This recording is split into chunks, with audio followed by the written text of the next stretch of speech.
Let me tell you a story about global manufacturing and how quietly but decisively the ground is shifting under our feet. For the last 30 years, I, like most people who follow the world economy, have taken one thing for granted. China is the factory of the world.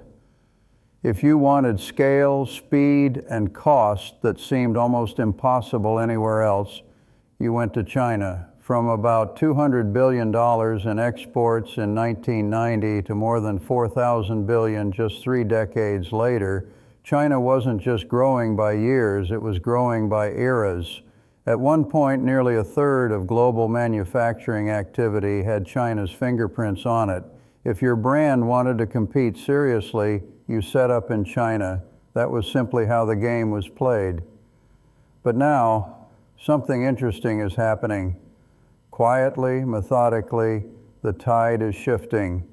1, the giants begin to leave. If you want to see this shift clearly, start with a familiar name, Samsung. Back in 1992, when Samsung opened its factory in Huizhou, it wasn't just building a plant, it was planting a flag. This was a bet on China's future. Cheap labor, fast growth, unlimited potential. For nearly 3 decades, that factory produced almost everything. Radios in the 90s, music players in the 2000s, then smartphones that helped Samsung conquer the global market. At its peak in 2017, that single facility turned out more than 62 million phones in a year. It contributed about $15 billion in value, nearly a third of Huizhou's exports. And then in 2019, Samsung quietly shut it down. When the anchor tenant leaves, the ecosystem doesn't just shrink, it collapses.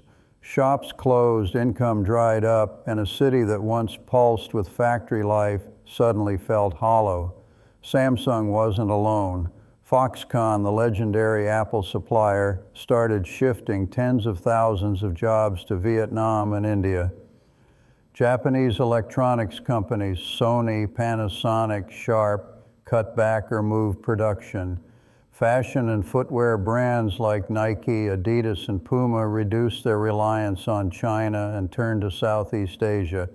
Tech hardware giants like Dell and HP began migrating a chunk of their laptop production out. Even Amazon restructured its Chinese operations and built distribution capacity in other countries. And Chinese EV makers such as BYD and NIO started building plants abroad. So the natural question I had to ask myself was why? What changed? 2. The 3 forces pushing factories out. There are 3 major forces behind this exodus. Rising costs. The first one is simple and predictable, labor costs. For decades, China's great advantage was cheap, disciplined manufacturing labor. You could hire large numbers of workers at low wages, get them to work long hours, and they'd still be more cost-effective than almost anywhere else. But 3 decades of rapid growth changed that. Wages in key coastal regions are now comparable to or higher than some Eastern European countries. Younger generations in China have more options. They can drive for platforms, create content, or build their own businesses. A 12-hour factory shift doesn't look like the golden ticket it once did. As labor costs rise and margins tighten, companies like Samsung are forced to ask, why am I still here when I can assemble in Vietnam or elsewhere for less? Geopolitics and the US-China tech war. The second force is far more dangerous, geopolitical risk. What started as a tariff battle in 2018 has evolved into a long-term tech confrontation between the US and China. This is no longer about t-shirts and toys, it's about chips, semiconductors, AI, and strategic technology. The US has rolled out export controls on high-end chips, EUV machines, and key technologies. One policy change can cut off a Chinese factory's access to critical components overnight. China has responded by tightening exports of key materials like rare earths, gallium, and germanium. That, in turn, threatens global chip production and the EV industry. Caught in the crossfire are the multinationals. One sanctions list, one export ban, one political move, and a supply chain worth billions can go dark in a night.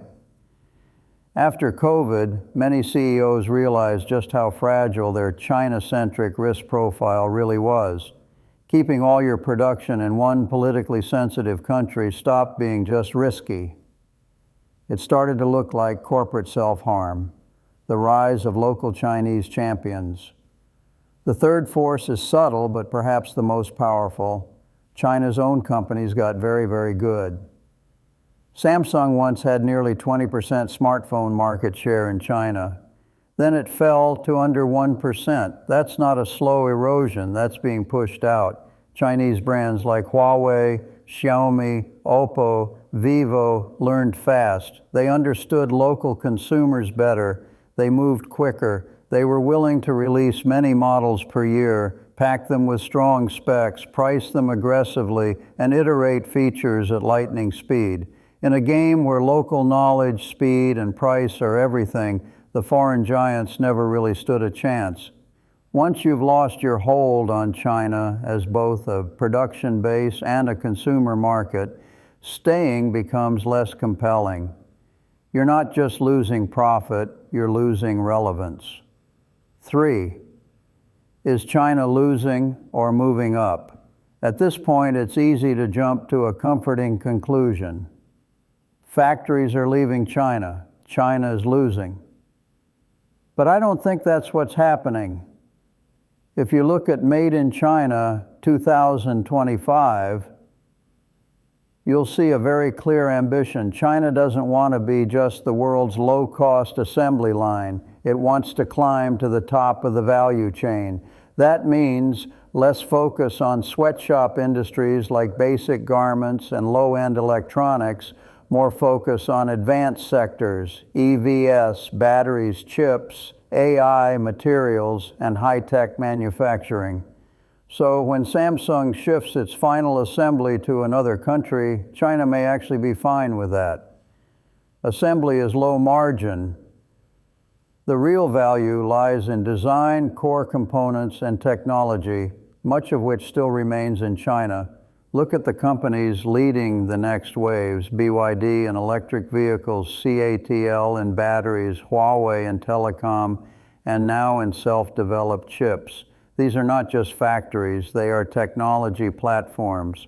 So what I see is not China being forced out of the game, but China changing its position in the game. It is exporting not just goods, but also capital and industrial ecosystems. Chinese firms are setting up plants in Vietnam, Mexico, and elsewhere.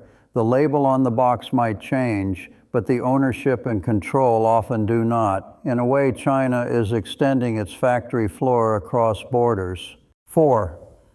The opportunity and trap for countries like Vietnam. This shift creates huge opportunities for countries like Vietnam and India.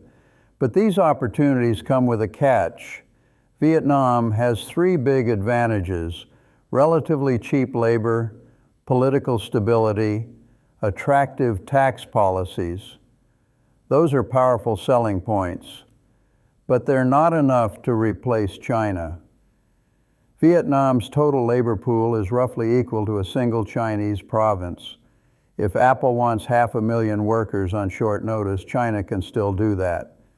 Vietnam can't, at least not yet. Then there's the supply chain. In Shenzhen, if you need a special screw, you can have it delivered in 15 minutes. In Vietnam, many components still have to be imported, often from China itself. Logistics remains more costly. Roads and ports are still catching up. Power grids can still be under strain. India has size and political backing from the US, but companies there often run into bureaucracy, infrastructure gaps, quality inconsistency, and labor complexity. Mexico has proximity to the US, but faces its own challenges with security and rising costs. So what I see is not a simple story of China out, Vietnam in. Instead, I see a global reshuffling of roles. Some low-end, labor-intensive work moves to newer manufacturing hubs. China moves up into higher tech, higher margin sectors, while still supplying machines, materials, and components 5, the real end game. So what does all this mean in the long run? To me, it looks like this. China is not collapsing, it is transforming. It is offloading the sweat, keeping the brain. It is using FDI policy and long-term planning to pull itself higher up the value ladder. Countries like Vietnam are standing at a once-in-a-generation crossroads. If Vietnam only takes the low-end assembly work, attracts FDI, and stops there, it will stay a second-tier workshop. Profits will go abroad. Pollution and vulnerabilities will stay at home.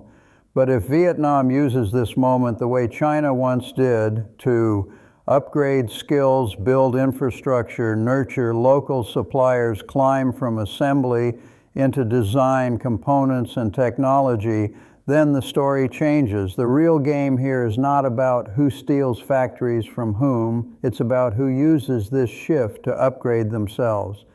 This is a global reallocation of labor and value. The road is long. Time will reveal which countries use this turning point to build real capabilities and which ones simply rented out their labor and land. In the end, the winner won't be the one who hosted the most factories for the longest time. It will be the one who turned factories into foundations for innovation, technology, and genuine economic strength.